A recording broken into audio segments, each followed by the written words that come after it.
ఈ మధ్య కాలంలో ఆర్ఎస్ఎస్ 100 సంవత్సరాలు పూర్తి చేసిన సందర్భంగా భారతదేశం మొత్తం కూడా ఎక్కడ చూసినా హిందూ సమ్మేళనాలు అనేకం జరుగుతూ ఉన్నాయి. ప్రతి ఒక్క సమ్మేళనం దగ్గర ఏంటంటే గడప లోపల మాత్రమే కులం, గడప దాటితే హిందువులం అని చెప్పేసి ఒక స్లోగన్ వినిపిస్తా ఉంది. ఏంటంటే గడప లోపల మాత్రమే కులం, మనం గడప దాటమంటే అందరం కూడా హిందువులం రీజియన్ పరంగా. అలాగే దేశంలో ఉన్నంతసేపు మాత్రమే మన యొక్క రాజకీయ కుట్రలు, కుతంత్రాలు, విమర్శలు ఉండాలి తప్ప ఒక్కసారి కనుక భారతదేశం గడ్డ దాటి బయట దేశం పోయినాం అని చెప్పేసి అంటే ఎక్కడికి వెళ్ళినా కూడా మనం భారతీయులమే. మన రాజకీయ యొక్క వ్యవస్థ కావచ్చు, రాజకీయ యొక్క అనేక విమర్శలు ఏమున్నా కూడా మనకి ఏంటంటే ఇన్సైడ్ భారతదేశంలో మాత్రమే ఉండాలి, ఇంటర్నల్ గా మాత్రమే ఉండాలి తప్ప భారతదేశం తరఫున రిప్రజెంట్ చేసిన విధంగా ఎవరైనా బయటికి వెళ్తే ప్రధానమంత్రి కావచ్చు, ప్రతిపక్ష నేత కావచ్చు, అధికార పక్ష నేత కావచ్చు, ఇంకెవరైనా కావచ్చు, మన దేశం దాటి వేరే దేశానికి భారతదేశం తరఫున వెళ్తున్నారని చెప్పేసి అంటే ఖచ్చితంగా వాళ్ళని భారతీయులాగా ట్రీట్ చేయాలి. వాళ్ళకి ప్రొటెక్షన్ కల్పించిన బాధ్యత మనకు ఉంటది. వాళ్ళకి ప్రొటెక్షన్ తో పాటు వాళ్ళకి బాధ్యత, వాళ్ళకి రెస్పెక్ట్, వాళ్ళకి ఏమైనా జరిగినా కూడా రెస్పాన్సిబిలిటీ మనం అందరూ తీసుకోవాల్సి ఉంటుంది. ఎందుకంటే భారతదేశం గడ్డ దాటి బయట వినమని చెప్పేసి అంటే చెప్పుకోవాల్సింది భారతీయులు అని చెప్పి మాత్రమే. అంతే తప్ప నేను తెలంగాణ వాసిని, నేను కాంగ్రెస్ లీడర్ని, నేను బీజేపీ లీడర్ అని కాదు. కాంగ్రెస్ లీడర్ బయటకు వెళ్ళినా, బీజేపీ లీడర్ బయటకు వెళ్ళినా, ఏ లీడర్ బయటకు వెళ్ళినా కూడా దేశం దాటిన తర్వాతకి వాళ్ళని కాపాడుకోవాల్సిన బాధ్యత భారతదేశం అంతే. నేను భారతీయులని చెప్పుకుంటాడు తప్ప నేను పాకిస్తాన్ వాడిని, నేను బంగ్లాదేశ్ వాడిని, నేను ఇటలీ వెళ్తే ఇటలీ వాడిని, నార్వే వెళ్తే నార్వే అని చెప్పి ఎవరు చెప్పుకోరు కదా. కనీసం ఆ కామన్ సెన్స్ లేదా రాహుల్ గాంధీకి?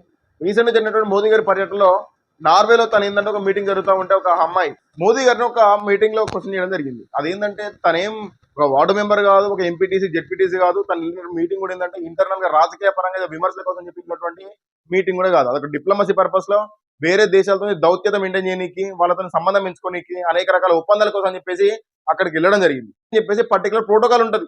మన ఇండియాలోనే ఓన్లీ ప్రైమ్ మినిస్టర్ ప్లేస్కి వస్తుందని చెప్పేసి అంటే దానికంటే ప్రోటోకాల్ ఉంటుంది. అందరిని అలో చేయరు. కొందరు జర్నలిస్ట్ మాత్రం అలో చేస్తారు, సీనియర్ జర్నలిస్ట్ ని. అది కూడా అన్ని ఛానల్స్ అలో చేయరు. సో అన్ని క్వశ్చన్లు అడగనీకు ఉన్నాయి అక్కడ. దానికంటే ప్రోటోకాల్ ఉంటుంది, దానికంటే రూల్ ఉంటుంది. ఎవరైతే ఈ యొక్క నార్వే నుంచి ఈ యొక్క జర్నలిస్ట్ క్వశ్చన్ చేశారో, ఈ మధ్యలో వైరల్ అవుతున్న న్యూస్ ఉంది కదా, ఆ అమ్మాయి పేరు నాకు గుర్తు రావట్లే, కానీ తను ఏంటంటే తను 2018 వరకు కూడా తను జర్నలిజం కోర్స్ కంప్లీట్ చేయలేదంట. అంటే రీసెంట్ గా 19లో 20లో 21లో కోర్స్ కంప్లీట్ చేసి ఉంటుంది. మహా అయితే 4-5 years ఎక్స్పీరియన్స్ ఉంటుంది జర్నలిజం మీద. అటువంటి తను ఒక డిప్లొమసీ మీటింగ్ వచ్చేసి అక్కడ ఏంటంటే ప్రధాని నరేంద్ర మోదీ గారిని అడిగేటువంటి క్వశ్చన్ మీరు ఎందుకు ఆన్సర్ చేయట్లేదు అని చెప్పి చెప్తా ఉన్నది. దానికంటూ ప్రోటోకాల్ ఉంటుంది. ఆల్రెడీ అక్కడ ఉన్నటువంటి ఒక నార్వే గవర్నమెంట్ ఏంటంటే ఒక అమ్మాయి యొక్క ఇన్స్టాగ్రామ్ అకౌంట్ కావచ్చు, ఫేస్బుక్ కావచ్చు, అనేక రకాల సోషల్ మీడియా ప్లాట్ఫామ్స్ అన్ని కూడా బ్యాన్ చేయడం జరిగింది. ఎందుకంటే ఒకవేళ నిజంగానే తను అడిగినటువంటి క్వశ్చన్ ప్రాపర్ గా ఉంటే ఆ దేశం యొక్క పౌరుల యొక్క అకౌంట్స్ ని వాళ్ళు ఎందుకు సస్పెండ్ చేస్తారు? ఆ ఒక జర్నలిస్ట్ యొక్క అకౌంట్ వాళ్ళు ఎందుకు సస్పెండ్ చేస్తారు? చేయరు కదా. అంటే ఆమె అడిగినటువంటి దానికి ఒక ప్రోటోకాల్ లేదు, పద్ధతి లేదు. అదే సేమ్ ఒక అమ్మాయిని తీసుకొని వచ్చి నెక్స్ట్ మళ్ళీ మన ఇండియన్ ఎంబసీ వాళ్ళు ఏంటంటే ఒక మీటింగ్ పెట్టి ఆ మీటింగ్ లో ఆమె అడిగినటువంటి క్వశ్చన్ ఆన్సర్ ఇచ్చే ప్రయత్నం చేస్తా ఉంటే ఆ అమ్మాయి మధ్యలో లేచి వెళ్ళిపోయింది. ఇదేం గౌరవం మరి? ఒక దేశ ప్రధాని ఒక వేరే పని మీద వచ్చినప్పుడు మీటింగ్ లో నడుస్తా ఉంటే ఆ మీటింగ్ లో ఆ క్వశ్చన్ కి యాక్చువల్ గా అర్హత లేదు అక్కడ ఆమెకి, అయినా క్వశ్చన్ వేసింది. ఆల్రెడీ మీటింగ్ అయిపోయి వెళ్ళిపోయే టైం లేదు కూడా, సేకండ్ ఇచ్చి వెళ్ళిపోతున్న టైంలో గట్టిగా అరిస్తే ఆన్సర్ చేస్తారని చెప్పి అనుకుంటా ఉన్నా నేను అని చెప్పి తను ఏంటంటే ఎన్డీటీవీకి ఇంటర్వ్యూ ఇచ్చిన టైంలో చెప్తా ఉంది. అంటే గట్టిగా అరిస్తే ప్రతి ఒక్క దానికి ఆన్సర్ వస్తుందా? వాళ్ళు ఏం లోకల్లో ఎమ్మెల్యే కాదు కదా, లేకపోతే మీ నార్వే దేశ సమస్య ఒక ఎమ్మెల్యే కాదు కదా, తనకు అక్కడ ఉన్న ప్రెసిడెంట్ కాదు కదా, మీ దేశ సమస్య కాదు కదా. పరాదేశ సమస్య గురించి మీరు అడగాలని చెప్పి అనుకుంటే you have to follow some protocol. మీకు మినిమం ప్రోటోకాల్ తెలియదు, మీకు జర్నలిజం మీ సీనియర్ కాదు, ఎలా పడతారా మీరు క్వశ్చన్ అడిగితే ఆన్సర్ చేయడానికి వాళ్ళు ఏం ఆశామాషి వ్యక్తులు కాదు, దేశ ప్రధానమంత్రి తను. సో ఈ విషయం గురించి అని చెప్పేసి మన ఇండియన్ ఎంబసీ ఎక్స్ప్లెయిన్ చేస్తా ఉంటే అమ్మాయి మొదలు లేచి వెళ్ళిపోయింది. ఆఫ్టర్ ఆల్ ఒక జర్నలిస్ట్, భారతదేశ ప్రధానమంత్రిని నువ్వు డైరెక్ట్ లేచి క్వశ్చన్ చేసిన తను వెళ్ళిపోతావు అని చెప్పి మాట్లాడినావు. అటువంటిది ఒక ఇండియన్ నేషనల్ ఎంబసీ నుంచి మీ ఆ క్వశ్చన్ యొక్క ఆన్సర్ కోసం చెప్పేసి మీటింగ్ పెట్టి మీటింగ్ లో మాట్లాడుతూ ఉంటే మీరు వెళ్ళిపోయారు. ఇదేం పద్ధతి మరి? దీన్ని పట్టుకొని కూడా మన రాహుల్ గాంధీ గారు ఏమంటా ఉన్నారు, ఇండియన్ ఎకానమీ మొత్తం కూడా దెబ్బతింటా ఉన్నా అని చెప్పి అంటా ఉన్నారు. సో అన్నిటికంటే తను చేసినటువంటి వాక్యాలలో చాలా ఘాటు వాక్యాలు ఏంటంటే ఆర్ఎస్ఎస్, ప్రధాని నరేంద్ర మోదీ, అమిత్ షా దేశద్రోహులంట, ద్రోహులు అనే విధంగా చెప్పిర్తాను. ద్రోహులు అంటే ఏంటి? దేశద్రోహులు అంటే కదా. మరి ఎవరు దేశద్రోహులు? దేశం సంక్షోభంలో కూడుకోబోతుంది, వీళ్ళందరూ కూడా దేశద్రోహులు, వీళ్ళెవరైనా ఓట్ల కోసం వస్తే వీళ్ళను దేశద్రోహులు అని చెప్పని చెప్తా ఉన్నారు. ఎవరు దేశద్రోహులు? 1991-92లో మీరు ఏదైతే మాట్లాడుతూ ఉన్నారో దేశం యొక్క వ్యవస్థ, ఆర్థిక వ్యవస్థ మొత్తం కూడా సంక్షోభంలోకి పోతుందని చెప్పి మీరు ఏదైతే అంటా ఉన్నారో, పెట్రోల్ రేట్లు పెరుగుతా ఉన్నాయి, ఫ్యూయల్ కన్సంప్షన్ తగ్గించుకోవడం అని చెప్పి చెప్తా ఉన్నారు. ఇవన్నీ కూడా దేశం నెక్స్ట్ రాబోయే రోజుల్లో ఇబ్బంది పడుతుందని చెప్పేసి మీరు ప్రజల్ని భయపెట్టే ప్రయత్నం చేస్తా ఉన్నారు కదా.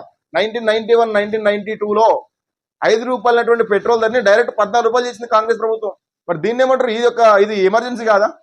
అంటే అప్పుడు ఉన్నటువంటి సిచ్యువేషన్ బట్టి మీరు చేసారు కావచ్చు, ఓకే. కానీ మీలాగా 95 రూపీస్ 97 రూపీస్ పెట్రోల్ ని 112 రూపాయలు చేసినట్టున్నారు. ఒక 30% పెరిగినట్టుంది ఫర్ ఎగ్జాంపుల్.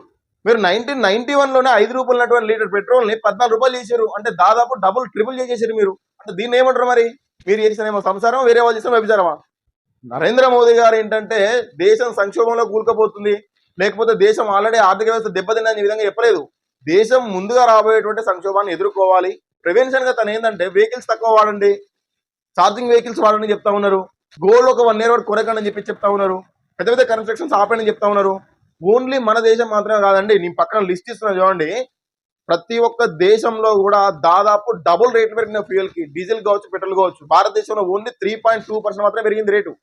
భారతదేశంలో ఓన్లీ 3.2% పెరిగింది. గత 1 year నుంచి కూడా ఏంటంటే అనేక దేశాలు, అగ్రరాజ్యాలు, చైనాతో సహా దాదాపు రేట్లన్నీ కూడా డబుల్ అయిపోయినాయి. ఇది మీకు గనవాట్లే? ఈ మీకు అనలైజ్ చేయలేదు? ఇది దేశద్రోహులు అని చెప్పి ఎలా అంటారండి? దేశ ప్రధానమంత్రి వేరే కంట్రీ పోయి అక్కడ ఉన్నటువంటి ప్రధానమంత్రితో, ఇటలీలో ఉన్నటువంటి మెలోని గారితో ఏంటంటే, ఒక ఇటలీ ప్రధానమంత్రి మెలోని గారితో ఒక సెల్ఫీ దిగి మాట్లాడుతూ ఉంటే, ఇక్కడ భారతదేశంలో ప్రజలందరూ ఏడుస్తూ ఉంటే అక్కడ ప్రధాని మోదీ గారు వెళ్ళి సెల్ఫీలు దిగుతా ఉన్నారు, నవ్వుతా ఉన్నారని చెప్పి కొందరు కాంగ్రెస్ నాయకులు కామెంట్ చేస్తా ఉన్నారు. ఏం చేయాలి అంటే, పక్క దేశానికి వెళ్ళినప్పుడు కూడా మన దేశం యొక్క పరిస్థితి చెప్పుకోవాలా? మన దేశంలో ఉన్నటువంటి పరిస్థితిని మనం సరిదిద్దుకోవాలి, వాటిని మనం అదుపులోకి తెచ్చుకోవాలి.